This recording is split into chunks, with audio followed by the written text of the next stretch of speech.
Gundam.tk presents High Grade Ghirarga. Hey, what's up again everybody? It's Robert184, 2 Hours 2B's Gundam Reviews .net, and the High Grade Ghirarga, as you can see from the empty plates here, and pretty colorful ones, that is all put together, so let's take a look at the parts before turning it into Zehart's mobile suit. And as usual for me, this is an unpainted kit, except for the fact that because it's red, I use brown lining marker on the majority of it, and when you're cutting it off and you get ugly nub marks, the red Gundam marker is certainly going to come in handy. Here you can see some pretty colorful legs, the waist section, the arms are all looking good to go along with the head, the backpack has 2 thrusters on the back, a tail which is looking very sharp, and the weapons and extras include 6 of those clear green parts there. You're going to have 2 sets of manipulators to go along with the 2 parts of the Ghirarga spear which doesn't go together. Starting with the legs, where you're going to see 5 colors in short order, although quite a few of them are hidden in the back, but that's still very, very impressive. Starting up at the top, you can see that the way the hips are going to attach on there just with a round poly cap, and the knee bend is going to bend like this and this, so you're going to get about a 135. This part here is pink and not white depending on how it shows up on your screen there, and you're going to have these cool clear green parts there that are going to stick on the inside again. You're not going to see them too much from the front, which is a little disappointing. You may see the legs separate a little bit there because they're pretty skinny when you put them together, and you've got these cool stripes there, 5 and 3 looking sharp, and then you've got some black on there. The only problem is that these ankles seem to be pretty weak. You'll notice that the front and the back can move separately, but you're not going to have a lot of movement there, and I think they could be problematic. And for the extra bonus, you can pop off that kneecap there pretty easily, and then you put on that green part, and you'll notice that there's some parts there to line this up, and then you can have an angry looking spear coming out of his knee. Infinite Justice has nothing on this. It's also worth noting that you can keep the leg straight even with that extra armament in. To the waist, which is not going to have anywhere near as much color as the rest there, you can see where you attach the tail on. You can pop an action base down there if you pop off that cover hatch. The hips aren't going to move at all, but for these side skirts, you can see that they're going to move around here, and the back skirts can as well, although they do feel a little bit flimsy, but not as bad as something like the Zetis, let's say. For this part here, it's not going to move at all, but you do have the yellow on pink, which is looking good. But it's onto the chest, which has got to be the coolest looking part of this, just because of that sunflower burst that it's got going there on the chest section. On the back, you can see where this is going to go in with a slightly interesting face there. You can see that there's just going to be a single polycap there holding this whole thing in, so you're going to have a fair bit of movement there with the waist itself. Black parts here that are actually going to fit in well and not pop out, and the neck is not going to move. But it's this part here where you've got a clear green part underneath. However, because you're going to be covering it up here with this black part, you're not going to see very much of it. So I put that seal on, which from a distance looks good, but if you get in there, you can see that it's not going to fit just perfectly. Something you could try to do is just sort of cut it off and put it on the inside. But the reason that I did that is because with this yellow part underneath, when you put the clear part on, what you would be seeing is a yellow circle that's sort of holding this whole thing together, and it didn't look that sharp. Speaking of seals though, you can see that you're going to have, this is the natural color of the yellow around the plastic, but then you've got these 2 seals here and 2 up at the top that are going to bring even more color to this. It's something that you could skip out on though if you want to go for a more natural plasticky look. Because of the clear green and the nice yellow that they put on, Bandai lets you do that. The arms are another favorite of mine, but again, if you're looking at it from the front, you won't be seeing necessarily that cool green part in the back nor the yellow part up there. But it is impressive the way you put it together. Red there, then you've got 2 pink parts there with the yellow Adidas stripes there. Adidas, it was cool to get corrected there by a German actually last time on the comments. The shoulder's going to move around there and rotate, of course, and the bend at the elbow, you're going to get this much and this much, so again 135. Looking pretty good compared to some of the early UE suits, and again you've got that cool green spike, which is a very nice theme that this guy has going for him.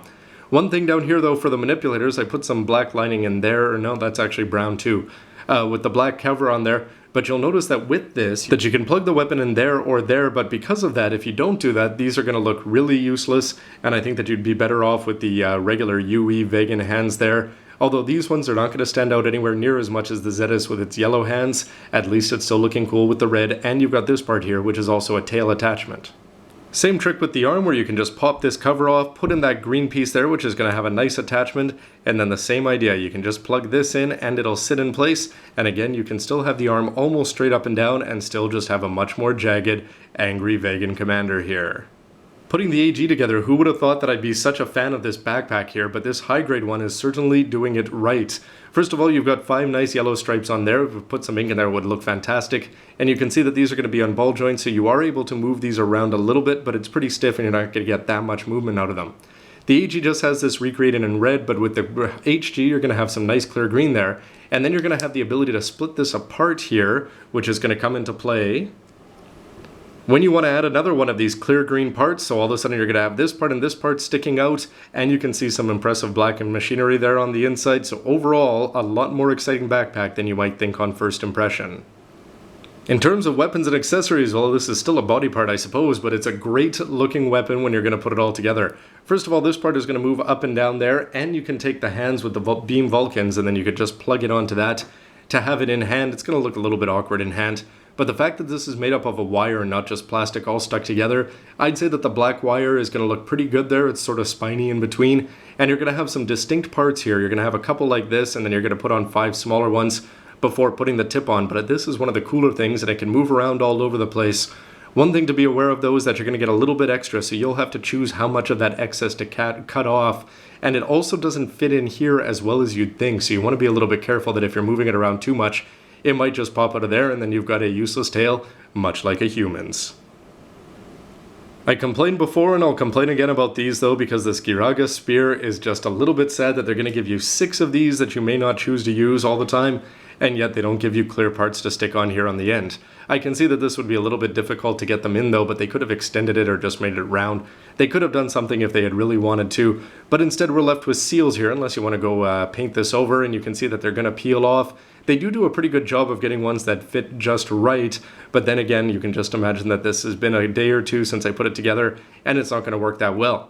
The bigger disappointment for me, though, is that you're not going to actually have this as being a complete weapon together. What you're going to have to do is put this into the hand, so you can see that you can have this in the top or bottom of both hands, and then you can combine it into this. But when you do that, I'm just doing this for comedic effect here, but you'll see the idea that it's not going to line up straight all that often. And it's just the kind of thing that seems a little bit cheesy, that they could have had this as one weapon, or even given you 2. Anyway, it just seems like there's other ways to do it. But then again, this hand idea is pretty ingenious. It's just not executed all that well, because this is going to look poor, and this isn't going to line up, and you're not going to have the option of making a complete bow staff. And finally, the head is going to be pretty interesting the way you put it together, because you've got this pink part on the back, and this is going to be 3 pieces that are just on a PC9. That you're going to plug into the back of the head. So you just build up the head, then pop that pink part on there, and it's going to fall in an interesting way down there, and it's going to look very Commander-ish, thanks in no small part to the fact that it's gone back to the one head, or the one Commander fin instead of the bug antennas that we had on the Ghirarga.